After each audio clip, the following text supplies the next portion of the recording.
Saludos y bienvenidos a este tiempo con la palabra del Señor.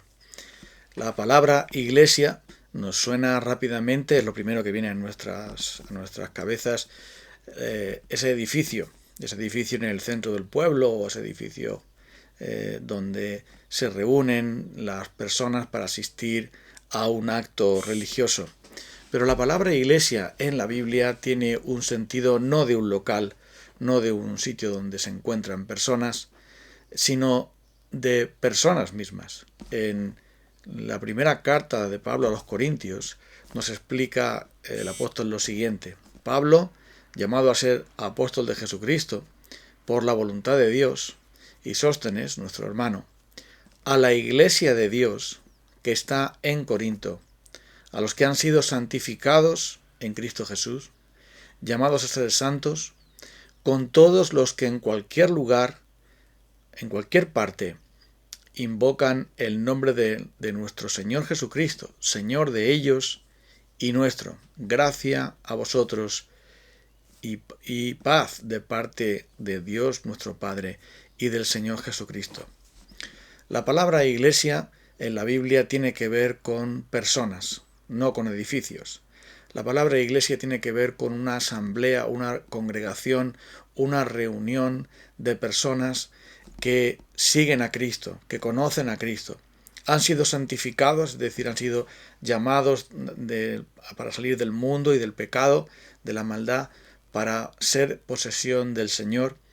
Y han sido convocados también para juntos adorarle, caminar en santidad y también invocar el nombre del Señor Jesucristo junto con todos aquellos que también han sido llamados con este propósito. La iglesia la fundó el Señor Jesucristo. No es una cosa humana, no es una cosa que nosotros hayamos hecho porque nos conviene. Es verdad que los seres humanos enseguida nos gusta agruparnos y enseguida nos unimos para hacer una peña de fans para el fútbol o un grupo político o un grupo sindical o cualquier otro grupo. Enseguida nos unimos y hacemos grupos, pero en el caso de Jesús, Él fundó un cuerpo, no una asociación de personas, no una entidad religiosa, no una institución humana, sino un cuerpo. Quiere decir una unión profunda de personas, una familia. Esos son los términos que la palabra de Dios emplea para hablar de la iglesia. Emplea muchos términos, pero esto es uno de ellos tan importante.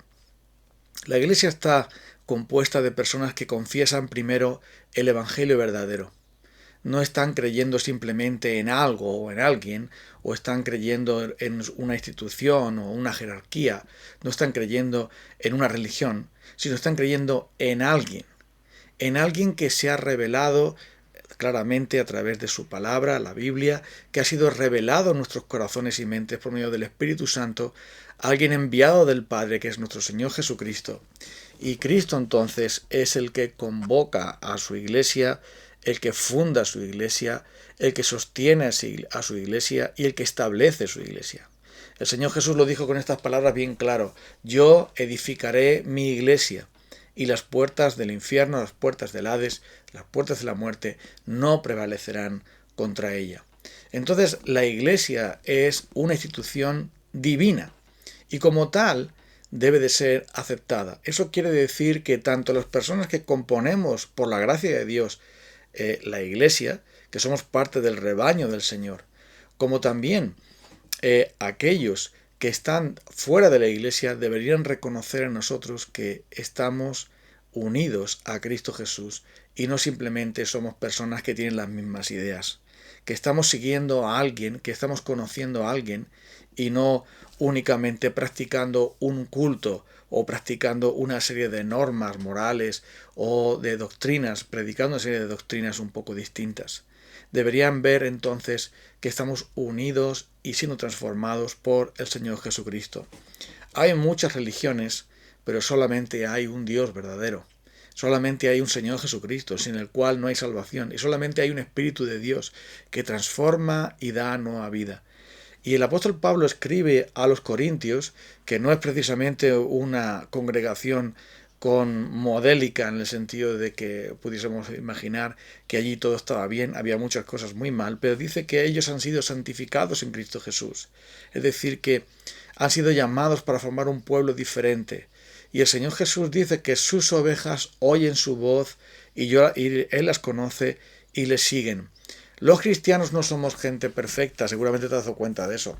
Tampoco somos personas que estemos por encima de los demás. Simplemente somos pecadores alcanzados por la gracia de Dios, que nos unimos para formar parte de una congregación en la que queremos honrar a Cristo, en la que queremos servirle a Él. Y por la fe estamos unidos al Señor Jesucristo. Y todo aquel que ama a Dios ama también a aquellos a su familia. Todos aquellos que de verdad han creído en el Señor Jesucristo tienen la necesidad, sienten el deseo, el anhelo de unirse a otros hermanos también para adorar, para servir, para aprender, para edificarse mutuamente, para crecer, para fortalecerse, para consolarse, para animarse. En definitiva, para hacer todo aquello que Cristo ordenó que hiciera su iglesia. Por lo tanto, no tiene ningún sentido decir que alguien es cristiano y no quiere saber nada de la iglesia, porque eso sería tanto como decir quiero estar casado pero no quiero saber nada de mi cónyuge.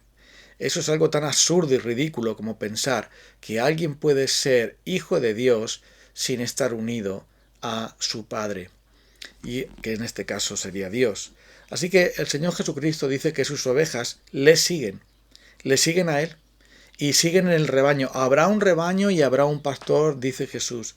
Y por lo tanto la evidencia de que alguien de verdad ha creído en el Señor Jesucristo es que ama a la iglesia, ama a Cristo y quiere honrar a Cristo sirviéndole y usando sus dones, poniendo sus dones y todo lo mejor de sí mismo para que por la gracia de Dios pueda edificar y ayudar a otros también en la tarea que Cristo ha asignado a la iglesia.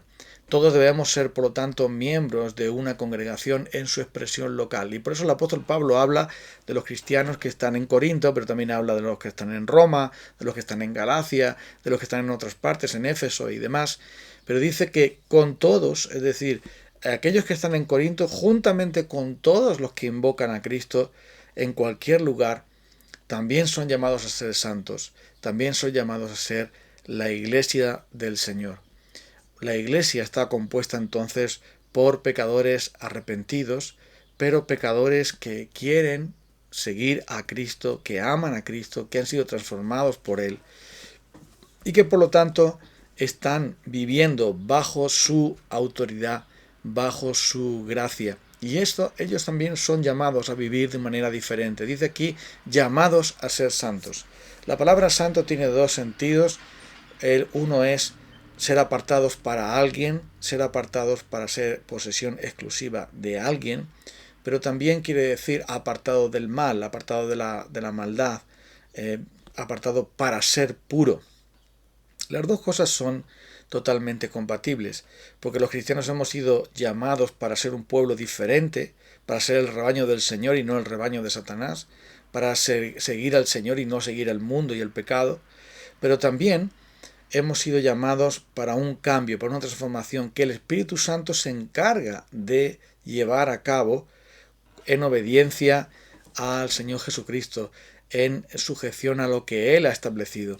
Y por lo tanto, el Espíritu de Dios va a usar la Iglesia como un medio extraordinario de gracia, con el fin que nosotros podamos ser transformados, nuestros caracteres puedan ser también modelados como Cristo quiere y podamos entonces desarrollarnos como hijos de Dios dentro de la congregación, dentro de la familia de Dios. Hay algunos que se empeñan en decir que son como huérfanos, aquellos que desprecian la Iglesia, aquellos que no se unen a una iglesia, aquellos que se creen tan buenos y tan santos que no consideran que una iglesia sea digna de ellos. Claro, al decir de ellos están muy por encima. Tienen tanta sabiduría, tienen tanta piedad, tienen tanta moralidad y se sienten tan decepcionados de los demás que no ven la necesidad de reunirse en una iglesia, sino más bien la desprecian. Bueno, la palabra de Dios es clara en cuanto a la actitud de esas personas. Yo no voy a entrar en juzgar a nadie. Pero lo que sí está claro en la Biblia es que no se puede ser cristiano sin una iglesia. Porque Cristo murió por la iglesia. Cristo estableció la iglesia. Cristo fundó la iglesia. Cristo amó a la iglesia. Cristo vendrá por su iglesia. Y Cristo ha establecido su reino, y su reino tiene que ver con la iglesia. Y es por lo tanto que es por esto que la iglesia es no solamente un deber, sino un honor. Para mí ser miembro de una iglesia, estar unido a otros hermanos, es un honor, es un privilegio, es una bendición. No es una obligación, no es un impuesto, no es un mandato, es sencillamente un privilegio. Porque antes de conocer a Cristo, yo estaba unido al pecado. Estaba unido a aquellos que practicaban y adoraban el pecado como yo mismo lo hacía. Yo estaba unido a Satanás y al mundo, idolatrando mi propia vida, mi propio corazón y creyendo en tantas cosas absurdas que me llevaban a la perdición y la ruina. Y ahora me sorprendo cada vez que me reúno con mis hermanos porque pienso, ¿qué sería de mí si no hubiera sido por Cristo? Yo no estaría aquí adorando al Señor, no estaría aquí alabando su nombre. Claro está que la iglesia tiene muchos defectos porque está compuesta por personas con defectos. Fíjate qué cosa, ¿verdad? A lo mejor es que tú no tienes ningún defecto y por eso no quieres unirte a aquellos que tienen defectos. Claro está, por supuesto que tienes defectos, porque todos somos pecadores. Pero el Señor ha establecido la iglesia como la reunión en donde Él se va a manifestar. Donde están 2 o 3 congregados en su nombre, allí está Él en medio. Ahí está su iglesia. Y allí es donde Él ha elegido manifestarse y revelarse de una manera especial y extraordinaria. Y es por esto que todo cristiano ama la congregación, ama el culto a Dios, ama la relación con los hermanos y ama todo aquello que Cristo ama. Es tan sencillo como eso, porque un cristiano es aquel que ama lo que Cristo ama y odia lo que Cristo odia.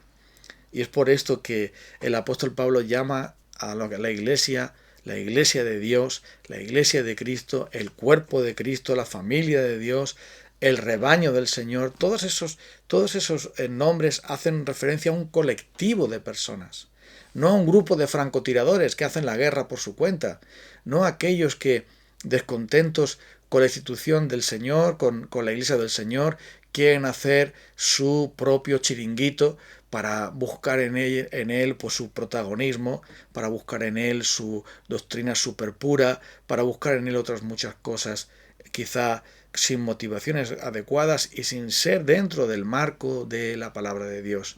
No, ellos pueden hacer la guerra por su cuenta, cada uno puede hacer lo que le dé la gana, pero finalmente solo hay una verdad. La verdad es que el Evangelio nos habla claramente de que la iglesia ha sido establecida por Cristo y por lo tanto debe ser y debe vivirse el Evangelio dentro de una congregación cristiana. Es por esto que la Biblia nos exhorta y nos muestra una y otra vez que debemos estar unidos a Cristo Jesús y unidos también unos con otros, porque la mano no puede decir al pie no te necesito, el ojo no puede decir al oído no me haces falta. Y es por esto que no puede nadie ser un cristiano sin estar unido al cuerpo de Cristo, porque entonces sería tan absurdo como pretender que una mano puede vivir independiente del cuerpo, como que una parte del cuerpo, como dice el apóstol Pablo, no puede decir a la otra no te necesito, no hace falta que estés conmigo. Claro que no. Somos entonces el pueblo de Dios, somos el cuerpo de Cristo, somos la familia de Dios y por lo tanto todos nos necesitamos, todos debemos amarnos, todos debemos perdonarnos, debemos acogernos y todos debemos estar bajo el mismo Señor, bajo el mismo Rey que es Cristo Jesús, la cabeza de la Iglesia, nuestro Señor, nuestro Salvador, que nos ha llamado a vivir para Él, a anunciar las virtudes de aquel que nos llamó de las tinieblas a su luz admirable, las excelencias del Señor Jesús, que se manifiestan también en la Iglesia. Claro que algunos pueden pensar que la Iglesia es un club de santos. Algunos pueden pensar que la Iglesia es un club particular, un cortijo particular, donde ciertas familias o ciertas personas de influencia hacen y deshacen lo que quieren y por lo tanto se convierte en un club. Pero eso no es la iglesia. La iglesia es algo mucho más profundo y maravilloso y a la vez más sencillo, más claro, más práctico, porque en la iglesia simplemente manda el Señor Jesús. Y Él, por medio de su Espíritu Santo, por medio de su palabra, por medio del orden que Él ha establecido, por medio de su palabra, simplemente quiere amarnos, quiere ayudarnos, quiere revelarse en nosotros, quiere manifestarse en medio de nosotros, quiere llenarnos de Él. Y es por esto que la iglesia sigue siendo y es la esposa de Cristo. Una esposa digna, una esposa que Él ha llamado para que viva en pureza, para que le ame y le sea fiel, o una esposa que vive enamorada de su esposo, que en este caso es nuestro Señor Jesucristo. Y por lo tanto no cabe que la iglesia viva en divorcio o en separación, viva alejada de la comunión con su esposo. La palabra del Señor nos llama a estar unidos a Cristo Jesús y unos a otros a través de las coyunturas. De esta manera, el Espíritu de Dios va a obrar en nosotros y a mostrarnos aún más y más la grandeza y la hermosura de nuestro Señor Jesucristo, que en Él está la vida. Y separados de Él nada podemos hacer, pero unidos a Él, entonces todos juntos como ramas, daremos fruto para su gloria, para que Él sea glorificado en nosotros. Debemos estar agradecidos de ser partes de la iglesia, porque es Él quien nos ha unido. Dice que el Señor añadía a la iglesia los que iban siendo salvos, los que iban a ser salvos. Entonces el Señor es el que nos ha unido a su iglesia y no tenemos ningún derecho a divorciarnos, sino a amar a nuestros hermanos, a orar por ellos, a perdonarles, a pedirles perdón, a vivir en armonía y a mostrar la gloria y la hermosura del Señor Jesucristo en este mundo tan necesitado de Él. Vamos a orar a Dios, vamos a pedirle que nos ayude como iglesia a estar unidos a Él y unidos unos a otros por amor de Él. En esta mañana, Señor bendito, gracias porque nos has salvado, nos has rescatado de nuestra vana manera de vivir, nos has salvado de la esclavitud de Satanás, del rebaño del mundo, del camino ancho que conduce a la perdición, y nos has puesto en tu familia, siendo extraños, siendo enemigos, siendo totalmente contrarios a ti. Por medio de tu Espíritu Santo, por medio de tu Evangelio, tú nos has hecho nacer de nuevo para que ahora podamos estar a tu mesa y tú, Señor, puedas ser nuestra cabeza, nuestro esposo, y nos llamas, Señor, a vivir para ti como tu iglesia. No es fácil, porque como somos pecadores, muchas veces hacemos lo que no te agrada. Como estamos en un mundo de pecado, dejamos que el mundo nos influencie y nos engañe. Y como tenemos un enemigo terrible, que es el diablo, muchas veces siembra en nosotros tantas mentiras que somos tan necios de creer. Pero Señor, presérvanos por medio de tu Espíritu, únenos a nuestros hermanos y haznos ver que tú nos has llamado a formar parte de tu pueblo, y esto es un gran honor, un gran gozo, un gran privilegio, que forma parte del conocerte a ti. Tu palabra dice que juntos, como iglesia, te conocemos más profundamente, y esto es una gran verdad. Por eso, Señor, te pedimos que nos ayudes, en el nombre de Cristo. Amén. Bueno, amigos, nos estamos viendo voy a decir la semana que viene, ¿no? Mañana, si Dios quiere, estaremos también por aquí. Bendiciones.